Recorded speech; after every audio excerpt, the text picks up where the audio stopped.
भक्त के सामने ध्यान दीजिए, बहुत महिमामयी बातें अनुभवी हृदय से निकली हुई हैं। भक्त के सामने विषय भोग का आकर्षण तभी आता है जब भगवद आश्रय नहीं होता, शरीर आश्रय होता है। अहमता ममता हमारे पास है, हमने समर्पित नहीं किया इष्ट और गुरुदेव को, तभी विषय आकर्षण आता है, तभी विषय आता है। विषय जिसके सामने आता है तो भगवदाकार वृत्ति नहीं आती है। भगवदाकार वृत्ति अहमता ममता समर्पित करने वाले के, अहमता ममता, कितनी जोर की ममता का समर्पण भक्तों के हृदय में होता है। भगवान ऐसी कलयुग में अगर परीक्षा लें तो कोई देने के लिए तैयार ही नहीं, लाखों में कोई नहीं तैयार हो पाएगा। बोले हमारा सिंह भूखा है, मोरध्वज जी की कथा। हाँ प्रभु, आपको समर्पित तन मन प्राण, अभी आरा चला क्या, मतलब गजब की भक्ति, गजब का समर्पण, अहमता ममता समर्पित है। दीवाल में चुने जा रहे हैं गुरु गोविंद सिंह के दोनों लाडले, 9 किशोर अवस्था है, अब मान जाओ, धर्म का त्याग कर दो, हमारे धर्म को स्वीकार नहीं। पूरा उनको दीवाल में चुन दिया गया, ना पिता के हृदय में क्षोभ, न पुत्रों के हृदय में क्षोभ। यह है अहमता ममता का समर्पण। जरा देखो हम भक्ति का कैसा समर्पण होना चाहिए, कैसा समर्पण किए, तो एक तरह से उपहास कर रहे हैं। अहमता ममता को हम बचाए हुए हैं और परिवर्तन चाहते हैं तो कनेक्शन ही नहीं है। अहमता ममता का कनेक्शन ही नहीं है तो तुम्हारा परिवर्तन कहां से हो जाएगा। प्रभु को अपने सामने देखने की सामर्थ्य उसी में होती है जो भगवदाकार वृत्ति होती है। जिसकी भगवदाकार वृत्ति किसकी होती, जो अहमता ममता समर्पित कर देता है। निरंतर भगवदाकार वृत्ति रहने के कारण वो जिधर देखता है भगवान दिखाई देते हैं। यहां निरंतर विषयाकार वृत्ति होने के कारण भगवान में भी विषय दिखाई देता है। भगवान ही तो सब बने। अगर हमारी अहमता ममता समर्पित हो जाए तो इन 6 अपराधों से बच जाए जो भक्तों के प्रति होते हैं। भक्त के ये 6 अपराध तुम्हारी भक्ति को ढक देंगे। पहला, किसी भी महात्मा के वास निरूपण पर जो हम निंदा करने लगते हैं, हमारी सामर्थ्य नहीं कि हम क्या जाने वो कैसे रह रहे हैं। महाप्रभु चैतन्य देव एक दिन कीर्तन में बहुत उल्लसित होकर उन महापुरुष का नाम ले रहे थे, बार बार नाम उच्चारण कर रहे थे। हमें नाम विस्मरण है। बहुत सुंदर पोशाक महंगी महंगी पहनते थे, पान पाए, इत्र लगाए, फुलेल केशों में सजाए। बहुत वर्ष हो गए पहले चैतन्य महाप्रभु के पावन चरित्र का पठन किया था, इसलिए स्मृति नहीं उनका नाम, उनके नाम का। पुंडरीक विद्या, हाँ यही नाम था, पुंडरीक विद्या। तो गदाधर आदि जो भगवत महाप्रभु के पार्षद थे, उन्होंने सोचा कि जब महाप्रभु भाव में ऐसा उनका नाम उच्चारण कर रहे हैं तो कोई वीतराग बड़े परमहंस महापुरुष होंगे, चलो उनके दर्शन करने चलते हैं।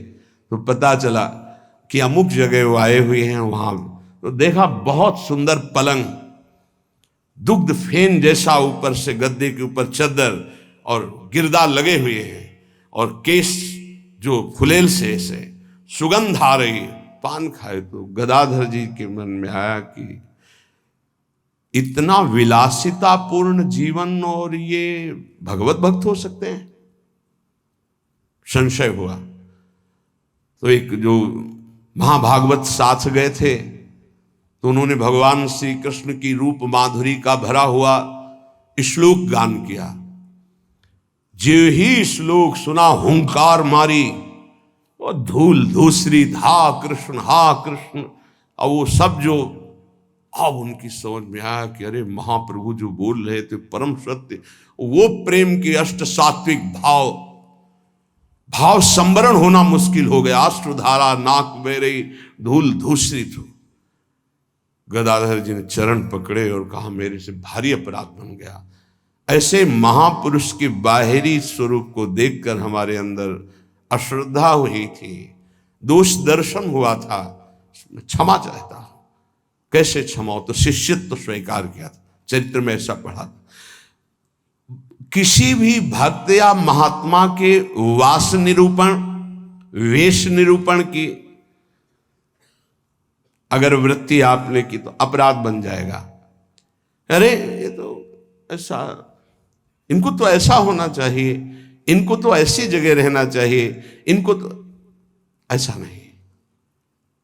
कुछ महापुरुषों की स्थिति होती है, कुछ तो उस स्थिति का दंभ करते, कुछ स्थिति होती है। हम क्या जाने कौन स्थिति में कौन दंभ कर रहा है।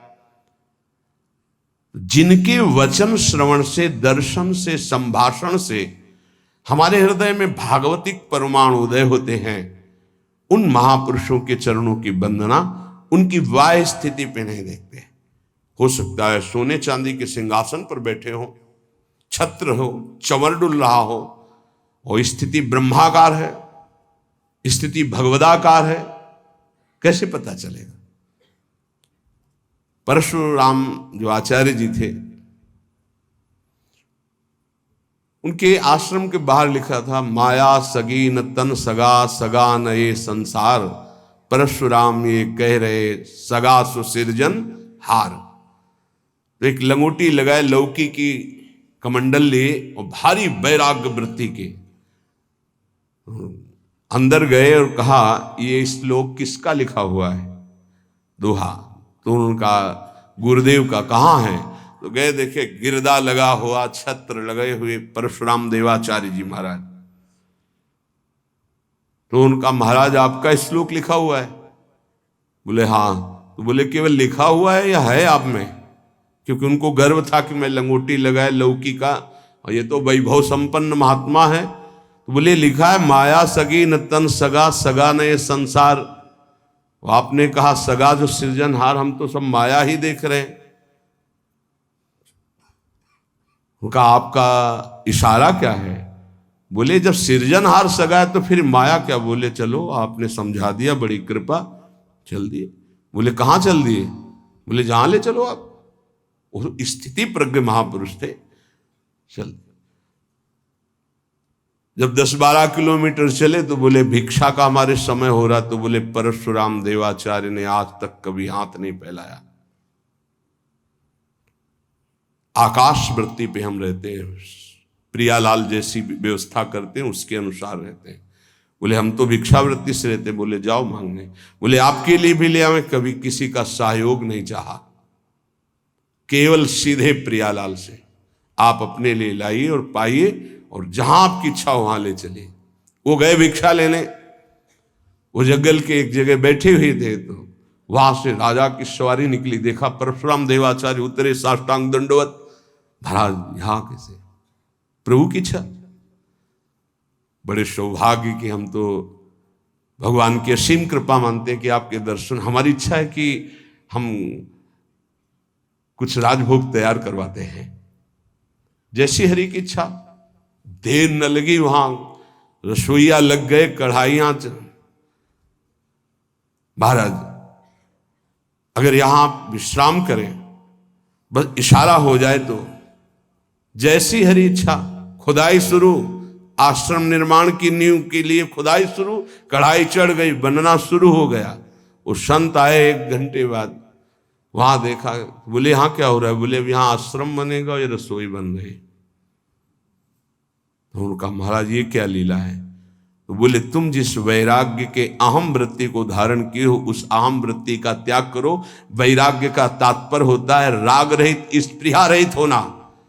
वो चाहे असंख्यों के वैभव में बैठा है, लेकिन राग और स्पृहा रहित है। अगर एक लंगोटी का भी राग है, लौकी के कमंडल का भी राग है, शरीर का भी राग है, वो रागी है, वो वीतरागी नहीं है। वीतराग की स्थिति को समझना बड़ा कठिन। दत्तात्रेय जी महाराज से यही पूछा कि आप कोई कर्म नहीं करते, कर्म ना करने वाले को विषय नहीं मिलता, और विषय सेवन ना करने से ऐसा स्वास्थ्य कैसे हो सकता है आपका?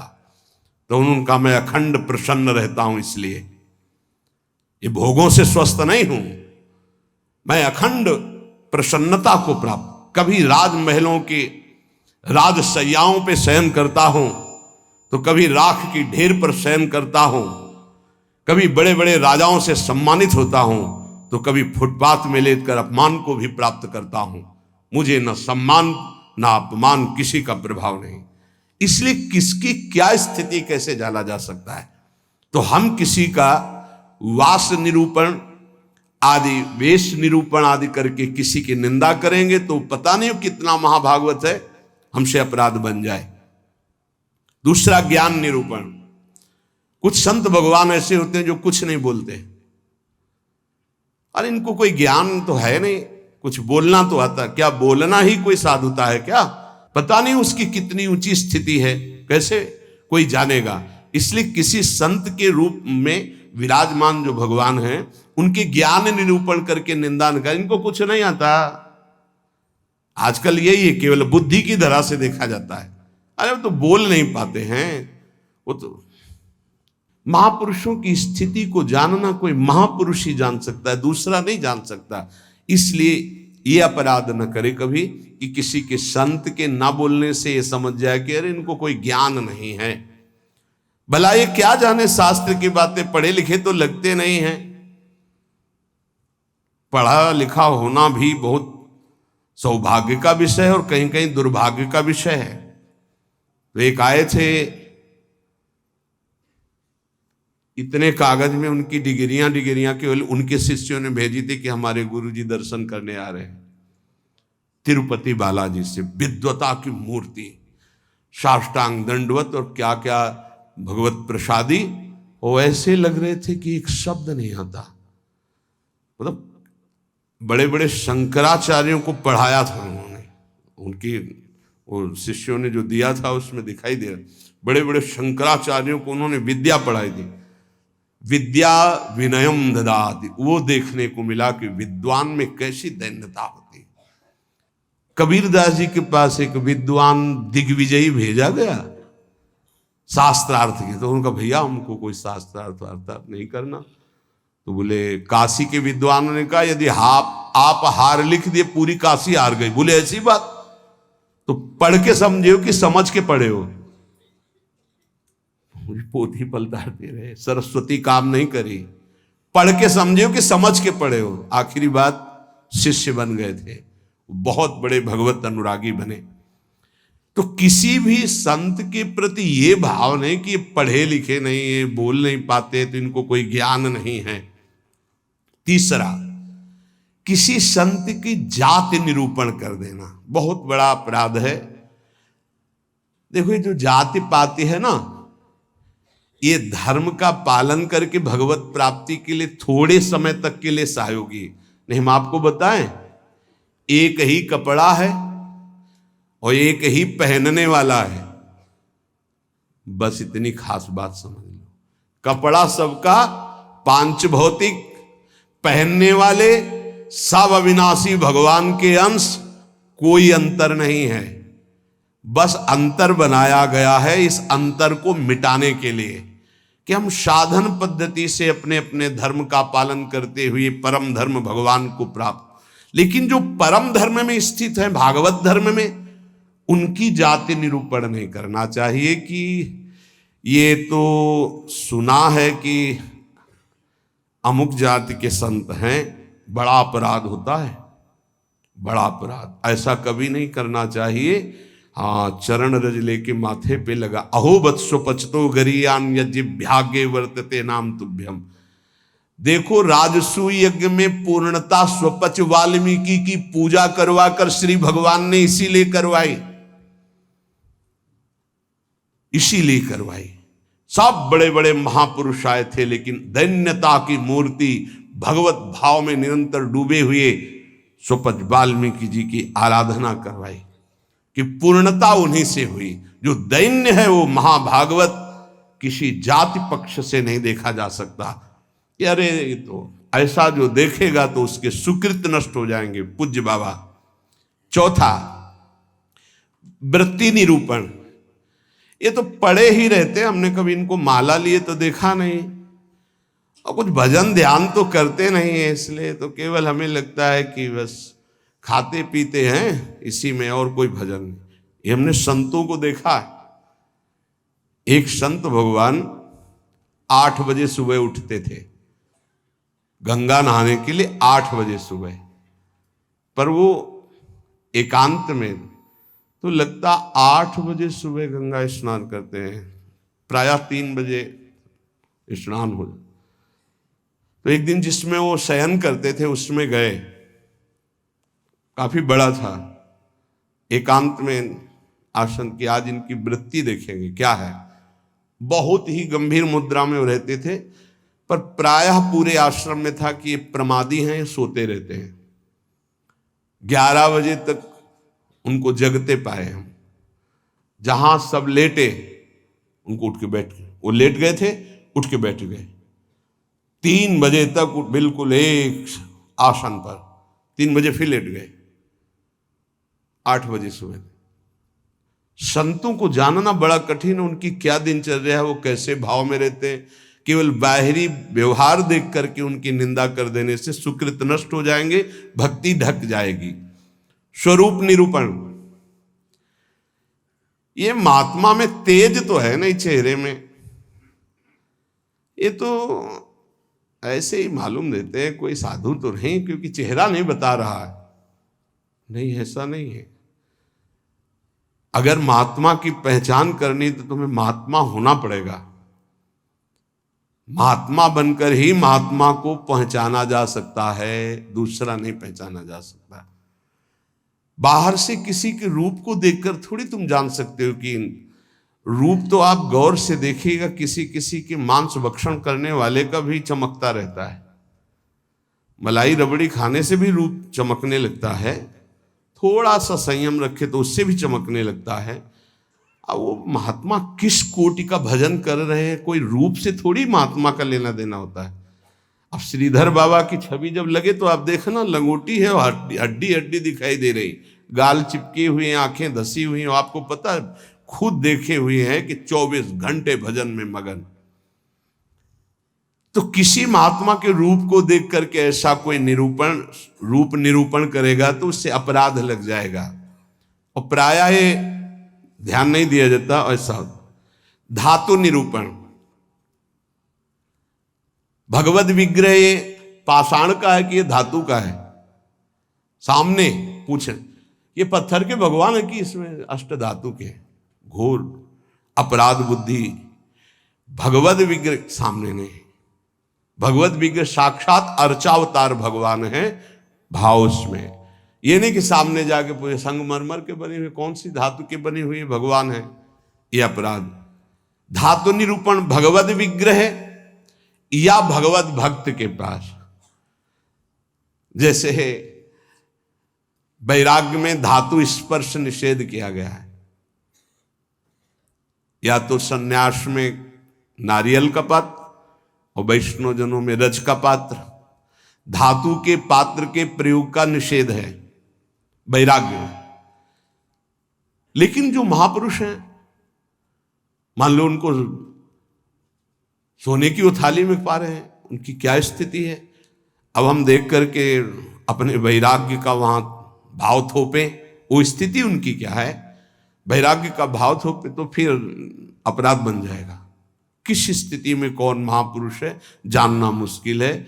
सबको भाव से नमस्कार करके हम अपने भाव को सुरक्षित रखते हैं। तो वास निरूपण, ज्ञान निरूपण, जाति निरूपण, वृत्ति निरूपण, स्वरूप निरूपण, धात निरूपण। वृत्ति निरूपण में ये भिक्षावृत्ति तो करते नहीं, केवल भंडारा खाते हैं। आपको क्या पता किसकी क्या स्थिति है, वो कैसे। संतों की लीला भगवान जानते हैं, या तो वो संत जना दे तो जानने में। अपने लोग इसकी परवाह करते हैं क्या। कहीं कौन से अपराध ऐसे बन जाते हैं जो हृदय को कठोर कर देते। इसलिए शांत। ब्रज में मुझे एक महात्मा मिले थे, उन्होंने मुझे कुछ उपदेश दिए, मैंने उड़िया भाषा में अपनी डायरी में लिखे थे।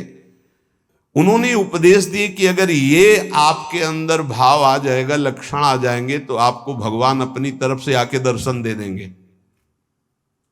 बड़े महात्मा थे, तो बाबा ने उड़िया भाषा में अपनी डायरी में लिखा था, उसका हिंदी लिपि में यहां वर्णन है।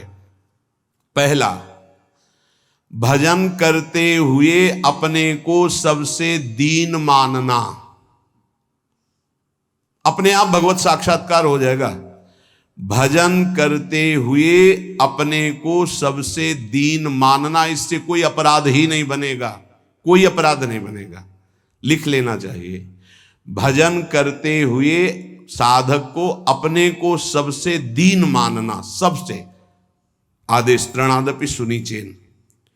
दूसरा, किसी से भी कपट पूर्वक वार्ता व्यवहार ना करना।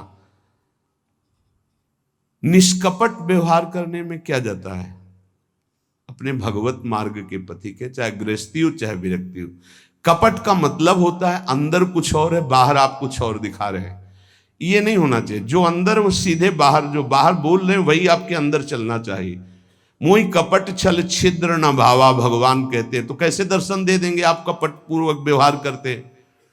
निष्कपट व्यवहार, कपट पूर्वक व्यवहार ना करना, ये दूसरा। तीसरा, अपनी जिह्वा से कभी असत्य भाषण ना बोलना। इसका बहुत नारायण स्वामी जी ने भी इस पर बहुत जोर दिया था कि जिस जिह्वा से नाम जप करते हो झूठ नहीं बोलना चाहिए, तभी नाम सिद्ध होगा। नाम तभी सिद्ध होगा। नाम सिद्ध होने का तात्पर्य बिना प्रयास के चले। ये सत्य भाषण भगवत स्वरूप है। सत्य बोलने से बढ़कर कोई पुण्य नहीं संसार में, और झूठ बोलने से बढ़कर पाप नहीं। नहीं असत्य सम पातक पुंजा। चौथा, जो तुम्हारे सामने आवे और तुमसे बात करे या दृश्य दिखाई दे, उसे तत्काल पहले मन से प्रणाम करो। बिना प्रयास के भगवत साक्षात्कार हो जाएगा। चराचर जगत में जो तुम्हारे सामने, जैसे कोई व्यक्ति आया है तो राधा वल्लभ लाल जी आपकी जय हो, अंदर से मेरे प्रभु, अब बात करो। कोई भी कुछ भी, पहले प्रभु, ये वस्तु पहले नहीं थी, प्रभु थे, और ये बाद में नहीं रहेगी, प्रभु ही रहेंगे। तो वर्तमान में हम वस्तु के अंतर्गत प्रभु को देखते हैं। पांचवा, ना मेरा तन है, न मेरा मन है, न मेरा धन है, न मेरे प्राण है, ये मैंने सब कुछ प्रभु को समर्पित कर दिया। धैर्य पूर्वक देखिए। अब आपको क्या चिंता रह गई? जब तन प्रभु को दे दिया, मन प्रभु को दे दिया, अपना सर्वस्व प्रभु को दे दिया, तो बोले इसका फल क्या मिलेगा?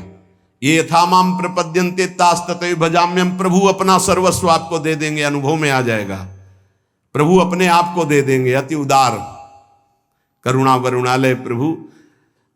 अगर आप थोड़ा सा भी अपनापन करेंगे तो उनका थोड़ा सा अपनापन बहुत बड़ा होता है। अपने तन मन धन सर्वस्व पर अपना अधिकार न करके अपने प्रभु का अधिकार। छठवां, एकमात्र पूर्ण श्रद्धा अपने आराध्य देव में, मेरी लाडली, मेरे प्रियालाल। सातवां, सदैव पराधीन रहना। अगर गुरुदेव के अधीन हो, इष्ट देव के अधीन हो, तो माया तुम्हें अधीन नहीं कर पाएगी। अगर इष्ट देव और गुरुदेव की अधीनता स्वीकार नहीं करोगे तो माया अधीन कर लेगी। हमेशा अपने को पराधीन देखना कि मैं स्वतंत्र नहीं हूं। ये तन मन प्राण इष्ट देव गुरुदेव को समर्पित है। मैं वही करूंगा जो आज्ञा कर रहे हैं, उनके विपरीत नहीं कर सकता। अब आप देखो, विपरीत करते हो कि आपको याद आता है कि मेरा शरीर गुरुदेव की धरोहर है, मैं इसके द्वारा कोई अनाचार दुराचार कोई गलत चेष्टा, मेरा मन गुरुदेव की धरोहर है, इष्ट देव की धरोहर है, इससे हम गलत चिंतन नहीं कर सकते। मेरा धन गुरुदेव की धरोहर, इससे हम गलत व्यवहार नहीं कर सकते। मेरे प्राण गुरुदेव को समर्पित, इसलिए हर श्वास मंत्र जपेंगे, बिना बुलाए भगवान दर्शन दे जाएंगे। आठवां, आराध्य देव के सिवा अपना कोई नहीं है, ये हृदय में बैठा लेना। अपने वास्तविक है तो आराध्य देव ही अपने हैं। नवा, अपने आराध्य देव के अनन्य चिंतन के सिवा और कोई चिंतन ना होने पावे। 10वां, अपने आराध्य देव से जो गुरुदेव ने संबंध दिया है हर समय उसकी स्मृति रहना। क्या रहती स्मृति? मैं श्री जी की सखी हूं, दासी हूं, उनकी परिचर्या में हमारा जीवन समर्पित है, मैं उनकी दासी हूं। कभी सोचते हो आप? सोचो, तुम्हारा संबंध हो चुका है। कोई ऐसे नहीं कि तुम्हें केवल सोचना ही है, तुम्हारा संबंध हो चुका है, तुम्हारा पाणी ग्रहण हो चुका है। श्री जी ने तुम्हारे पाणी को स्वीकार कर लिया, ग्रहण कर लिया है। उसके साक्षी हैं गुरुदेव। गुरुदेव ने पाणी ग्रहण कराया है, प्रिया प्रीतम को हमारा हाथ पकड़ा दिया है। हम अपने संबंध, 10वां है, अपने संबंध को हर समय अपनी स्मृति, मैं प्रियालाल की हूं, मैं प्रियालाल की हूं, मैं प्रिय सखी हूं लाडली जू की। ये 10 भाव रखो। अब जैसे हमारे अपना भाव बताया, तो जो दास है वो दास भाव को देखे, जो सखा है वो सखा भाव को देखे, जो गोपी गोपी भाव को देखे। अपने स्वरूप को संबंध से चिंतन करना। हमारा स्वरूप क्या है? सहचरी बपू, मैं श्री जी की निज दासी हूं। कई बार दिन में आता है आप लोगों के? कितनी बार सोचते हैं आप? जबकि यहां हर चेष्टा करते हुए उसी भाव में रहना है। अगर ये 10 भाव हृदय में आ गए तो कह रहे हैं किसी भी तीर्थ में जाओ या ना जाओ, कोई और साधन करो ना करो, तुम्हें भगवत साक्षात्कार हो जाएगा। पहला फिर सुन लीजिए, अपने को भजन करते हुए सबसे दीन मानना, किसी के साथ भी कपट का व्यवहार ना रखना, सदैव सत्य भाषण बोलना, चराचर जगत का कोई भी वस्तु व्यक्ति सामने आवे अपने प्रभु का भाव करना, अपने तन मन धन प्राण सर्वस्व को अर्पण कर देना। मेरा अधिकार नहीं, नाथ सकल संपदा तुम्हारी, मैं सेवक समेत सुत नारी। अर्पण का मतलब ये होता है भाव। 6वां, अपने आराध्य देव में ही पूर्ण श्रद्धा समर्पित हो जाना। 7वां, पराधीन रहना इष्ट के, गुरुदेव के। 8वां, आराध्य देव के ही अनन्य चिंतन में लगना, आराध्य देव के सिवा कहीं अपनापन न होना। 9वां, चिंतन करते करते तन्मय स्थिति आ जाए तो उसे सही माने में चिंतन कहा जाता है। सामने ललित त्रिभंगी लालजू और प्रियाजू की बाह श्री लालजू के गले में है। मनोमृणाल भूषण भूषित भुज श्यामंश पर डाली दिखाई दे रहा है। अब हमारा चिंतन चल रहा है, गाढ़ चिंतन, युगल सरकार चिंतन, इसे कहते हैं अनन्य चिंतन। अभी आंख खोले हुए भी वही है, मूंदे हुए भी वही है, सेवा करते हुए भी वही है, एकांत में बैठते हुए कहां हो, जरा देखो स्थिति कहां है। यदि आप किसी भी तीर्थ का अवगाहन करते हुए 10 बातें आप में नहीं हैं तो उसका फल आप ग्रहण नहीं कर पाएंगे, क्योंकि अपराध कोई न कोई बन जाएगा। हम आपसे सत्य कहते हैं कि कल्याण आपके चिंतन से होगा, इन बातों को स्वीकार करने से होगा, भागने से नहीं होगा कि हम यहां चले जाएं, हम वहां चले जाएं तो कल्याण हो जाएगा। अगर आपका आंतरिक चिंतन इन बातों में है तो आपके अंदर वो सामर्थ्य जागृत हो जाएगी कि आप प्रभु को देख सकते हैं। इसलिए जो सत्संग है उसे बार बार सुना जाए, उसका मनन किया जाए और अपने हृदय में धारण किया जाए, तो हमारा इसी जन्म में अंतिम जन्म माना जाएगा और भगवत साक्षात्कार हो जाएगा।